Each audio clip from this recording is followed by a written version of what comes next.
Let him download. Meanwhile, I'll try to introduce a subject which I'm going to talk about, is geospatial technology.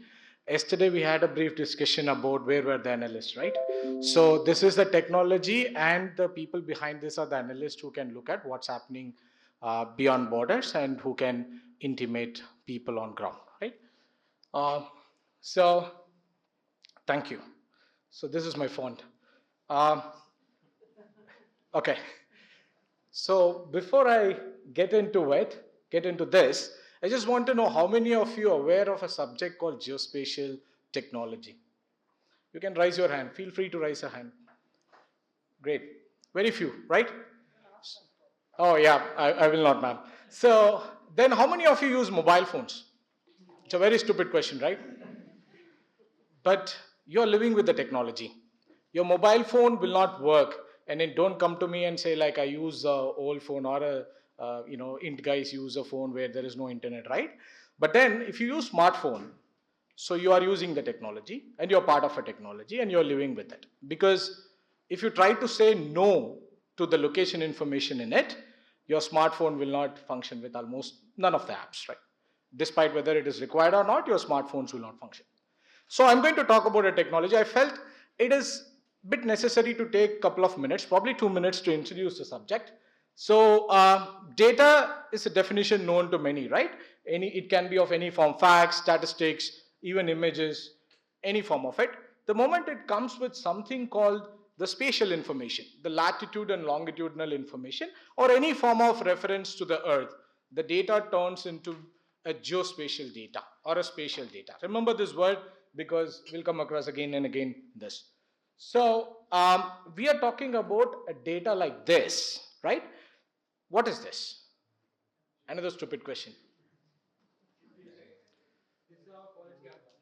Perfect. So what do you see in that? Like, I know the place is your campus, but what you're actually looking at here is a combination of two things.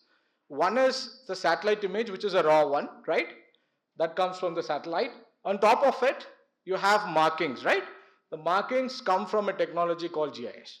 That's nothing but an advanced level of cartography. The cartography is an ancient technique where you draw by hand, but then the maps you're seeing there and maps you can see here, and the markings on top of it comes from something called geospatial technology. So it also, what does it mean when a photograph is taken? Photograph has some information based on its reflection, and different forms of sensors gives different information. But the same photographs gets a latitudinal and longitudinal information to each of its pixel, right? Then it becomes a spatial data. Then you can overlay with anything. Just look at these two images, compare these images. It is rotated and it actually sits with the reality when it is a spatial data. So the beauty of it, any data that you bring it will sit together if it is a spatial data. So the technology to deal with that is a geospatial technology where you can view the data, you can manipulate it, you can visualize it, you can present it in the form that you want it, and you can corroborate it and maintain it as a database forever. So that is the power of the technology. Largely has three components: the remote sensing, the one satellites, and any other form of sensors which is in distinct from surface gives it. Second one is the navigation system, because this is something which has largely benefited China. And the third one is the geographic information system, the software in which you bring all the data and play around. Okay. Now, I just want to skip through the slides because this is a list of applications that you can see. There are several applications starting from your land use planning, decision making. I put decision making up front because the decision making today is very important, based on the facts on the ground and with the help of scientific inputs. So that is possible from the different forms of geospatial data. So let's jump directly into the Chinese geospatial data infrastructure, because all this, couple of years I've been looking at the Indian geospatial policy and infrastructure, but this is an opportunity I got to look at the Chinese infrastructure. So it's an industry rapidly growing in China, because when you look at the developments, it is triggered by the geospatial development as well, and you can see the kind of valued it is, like 113 billion, right? as per the document of Chinese Association for Geospatial Industry. So I've quoted it, quoted the sources here. Can anybody guess how roughly Indian geospatial economy is? We are sharing same culture, almost, a lot of developments happen intact, right? Anybody like want to guess?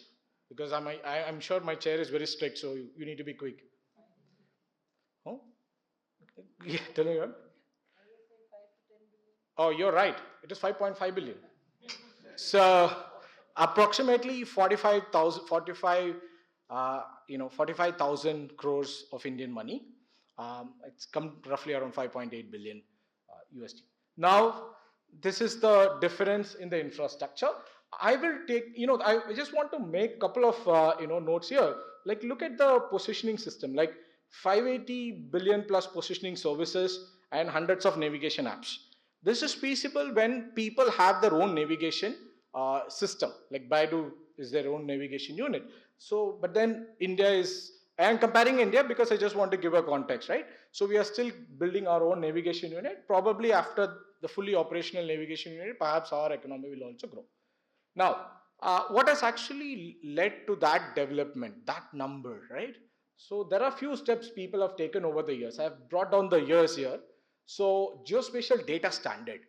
It's a first step, I would say, surveying and navigation has been part of any government, for let's say 1960s and thereafter also. But then the developments happened soon after 2000. And then if you look at here, the data standards were first introduced. What is data standard? Anybody can generate GIS data. Like, so I can go out using a GPS and can generate it.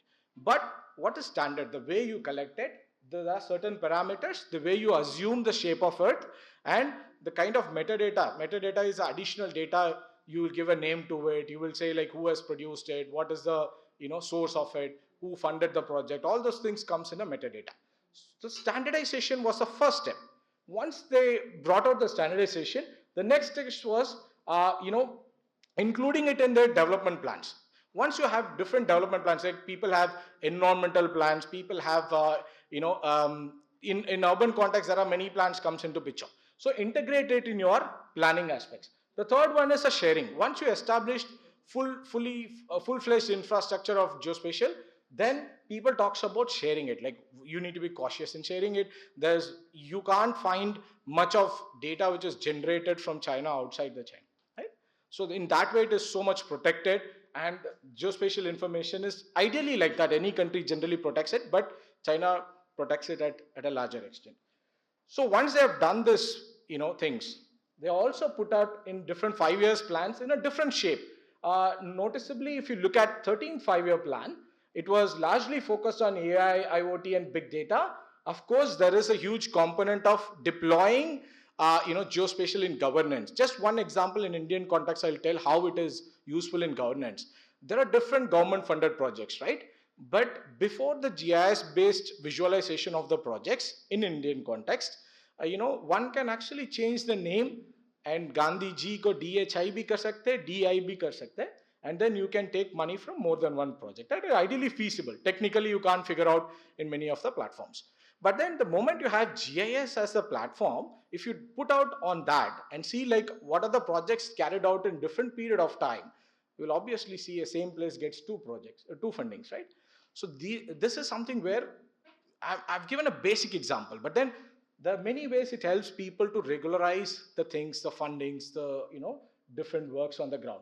And then the focus was shifted to climate change, and then now it is looking at more and more advancement in the field, because my fellow speakers also mentioned it's not 0 to 1, right? So they jumped into 1 to 2, and 2 to 3, but then now they are also focusing on getting into 1 by looking at and questioning the fundamentals of the way the technology works and the algorithm works. Now, in modern day context, this organization has a huge role in the development of it. That is National Administration of Surveying, Mapping and Geoinformatics. It has evolved over a period of time. Earlier it was called in a different name. Now it is being called in this.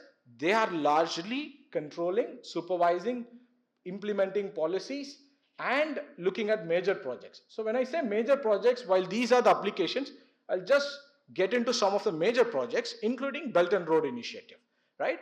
So we all know, we can see Belt and Road Initiative maps online, right? Most of the time you see something called a raster map where somebody is grossly drawn something, and then you can't figure out how it is, what is the length of a road in a particular area.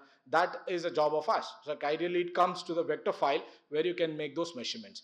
Now, is geospatial used just for making maps in that? I would say no, because if you look at the optimization of route, where anyway you are doing it with Google Maps to find place A to place B, right? That is called route optimization. Route optimization, assessing environmental impacts. There are set of lidars. Lidars are an instrument which looks up space and provide pollutant levels at different height. So those lidars are also deployed. Indeed, I would say that's one of the best way if we are really wanted to mitigate Delhi's pollution other than the political aspect, where we need to columnize the pollutant levels and characterize it. And they have established a beautiful network of lidars on their way. And then managing construction and then monitoring aspects also being carried out with the help of geospatial infrastructure. Not just that, they also use this for high-speed railway monitoring, especially if you look at the second point, the SAR, Luton 1, that is something that looks at a subsidize of land on a particular area. What is subsidized means like when the land area goes down due to some activities, either it can be a natural activity or a man-made activity, where the land goes to some, few centimeters. So imagine there are technologies, the geospatial component helps you find a subsidence level of centimeters, right? If it goes below certain centimeters. In this case, specifically in this area, it has gone, Jinan, it has gone because of rapid urbanization and over pumping of groundwater, right? So it's not just that, they use for highways, they use for ports, especially in South China Sea also, it's being largely used to track their, movements and so on.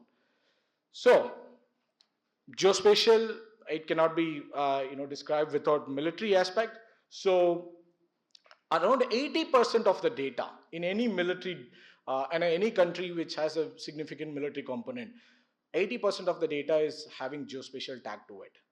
But we need to think how much geospatial intelligence or geospatial component exists in their practice, reconnaissance, and other aspects. But then they use extensively, especially in Tibet Autonomous Region. It has been extensively, the maps are quite detailed, and it extensively describes the land features and resources in that area. That is for a reason like this. Can anyone like to guess, because I believe we still have a couple of minutes, anyone like to guess when was the occasion? Of course, I've written it there. This is 10-line map, right? So it was released on an occasion, right? When a geospatial, the survey and mapping publicity day was celebrated. So we are the geospatial guys who are the reason for this map.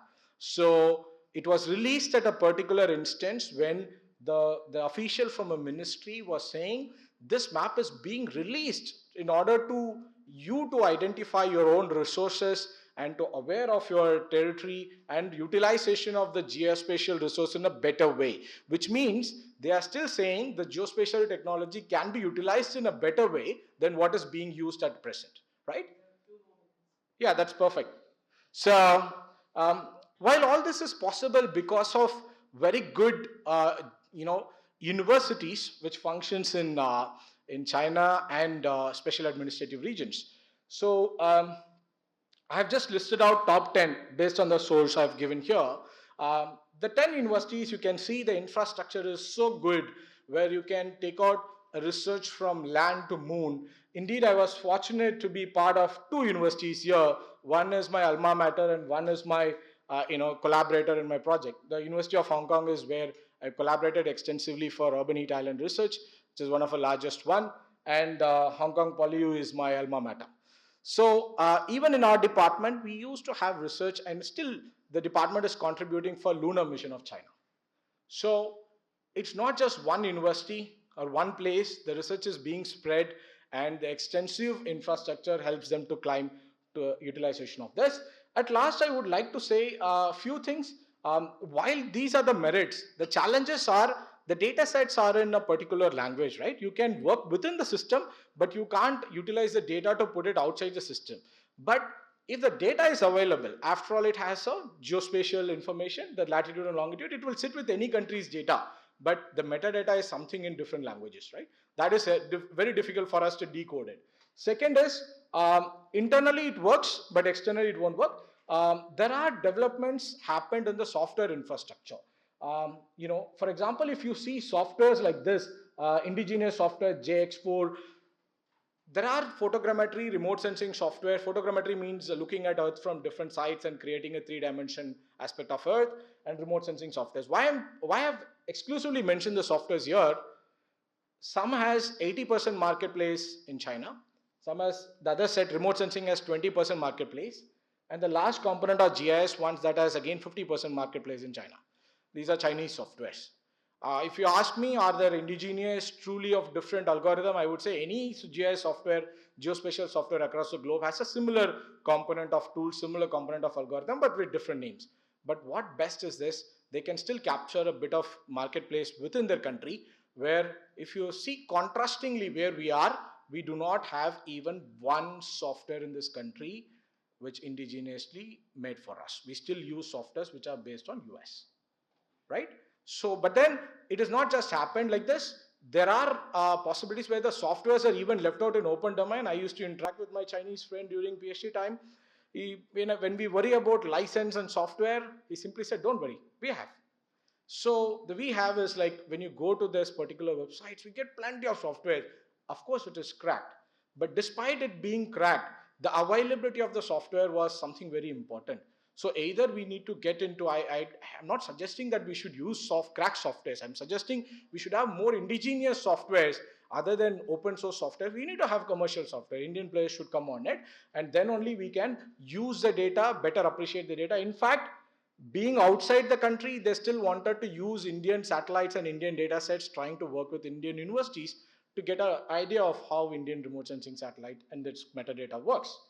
So, of course, in a document, it is mentioned in 2018 by an Indian company saying that they are one of the world leaders in geospatial technology. They were ranked 6th in 2018. I'm sure, they've outpassed all the people, and then probably they'll be in top 3 position now. But then there are not much of information on where they are, because these kind of studies are not being carried out.